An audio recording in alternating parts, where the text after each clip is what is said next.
For decades, the Pittsburgh Steelers have been one of the NFL's most clearly defined franchises, building their identity around defensive-minded head coaches, physical football, and a relentless, blue-collar mentality.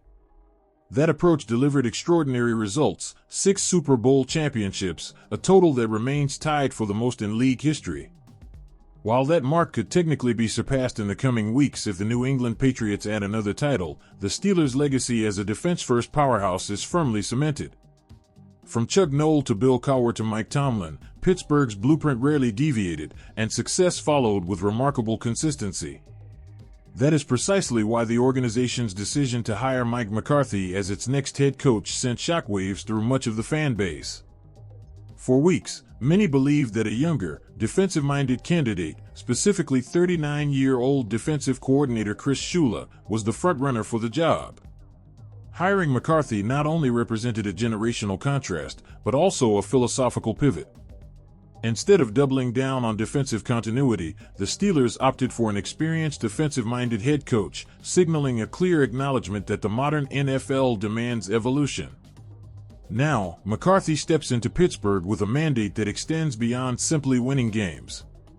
He is tasked with doing something the franchise has struggled to accomplish in recent years, building a consistent, modern, and dangerous offense capable of producing results week in and week out. While defense will always be a core pillar of Steelers football, the organization appears to understand that elite offenses and elite quarterback play now dictate success in the AFC more than ever before. The first and most pressing issue McCarthy must address is the quarterback position. Once again, the Steelers enter the offseason without a long-term answer under center.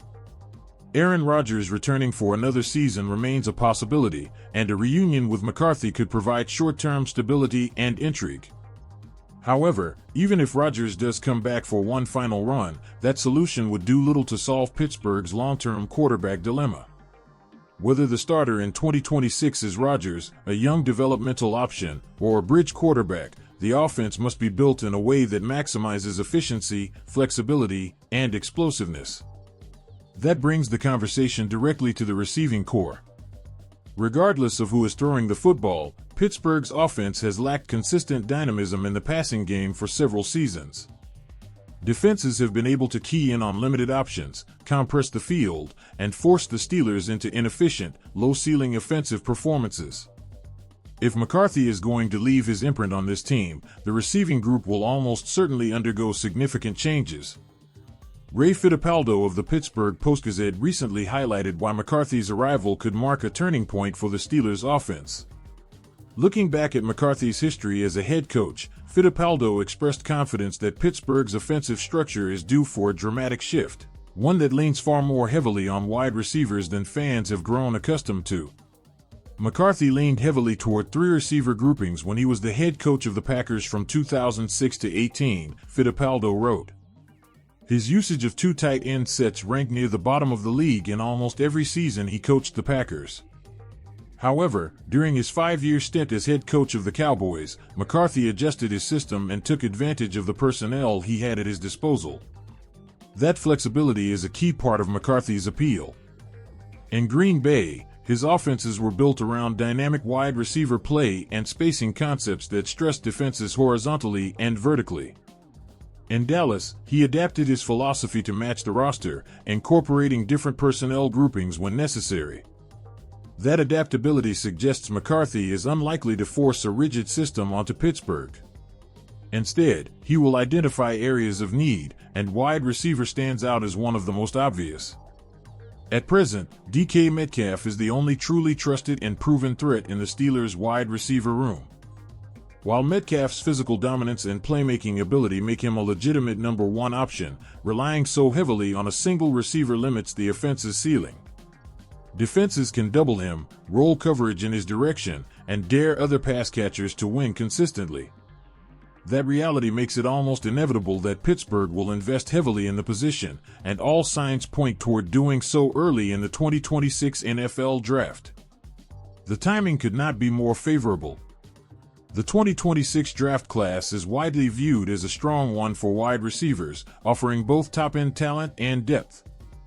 As Fittipaldo noted, the Steelers are in an excellent position to find a complementary weapon who could grow alongside Metcalf, or even eventually take over as the primary option. Luckily for the Steelers, this is a strong draft for receivers.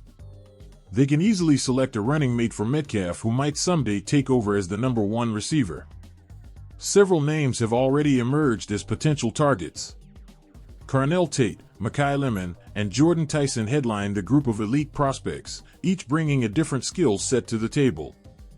Tate offers polish and route-running precision, Lemon brings versatility and explosiveness, and Tyson provides physicality and contested catch ability.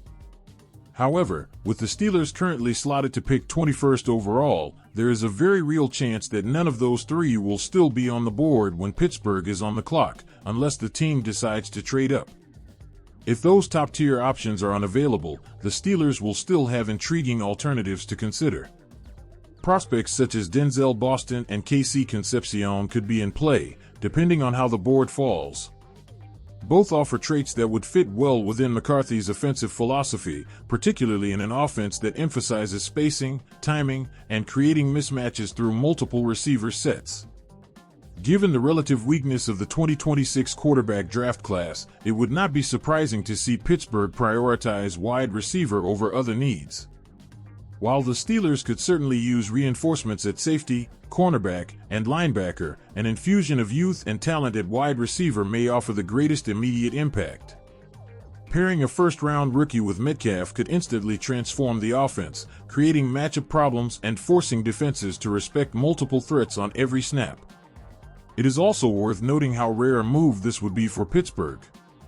The franchise has not selected a wide receiver in the first round since 2006, when it drafted Santonio Holmes, a pick that ultimately paid off with a Super Bowl MVP performance. That long gap underscores just how significant a philosophical shift this could represent under McCarthy and General Manager Omar Khan. Throughout his career, McCarthy has shown a clear willingness to build offenses around wide receiver depth and versatility. Three receiver sets, motion, spacing concepts, and exploiting one-on-one matchups have been recurring themes in his systems. With that in mind, it would be surprising if the Steelers did not make a concerted effort to reshape the position group, starting at the top of the draft. Adding a legitimate second, or future primary, receiver would open the offense in multiple ways. A rookie playmaker would be expected to contribute immediately, bringing speed, separation, and playmaking ability that the unit has lacked. At the same time, Metcalf would benefit from more favorable coverage, seeing fewer double teams and more opportunities to dominate in isolated matchups. The ripple effect would extend throughout the offense, creating more space for tight ends, running backs, and the quarterback. When all the pieces are connected, the picture becomes clearer. A new offensive-minded head coach, a desire to modernize the passing game, a strong wide receiver draft class, and a glaring need for additional playmakers all point toward the same conclusion. As the 2026 NFL Draft approaches, and with it being held in the Steel City, the Steelers appear poised to make a bold move. If Mike McCarthy, Omar Khan, and the front office execute this plan correctly, the selection of a first-round wide receiver could mark the beginning of a new offensive identity in Pittsburgh. One that still respects the franchise's defensive roots, but finally embraces the offensive firepower required to compete at the highest level in today's NFL. Do you think a new playing philosophy with the Steelers is the solution everyone has been waiting for? Leave your opinion in the comments. Thanks for watching, and see you soon.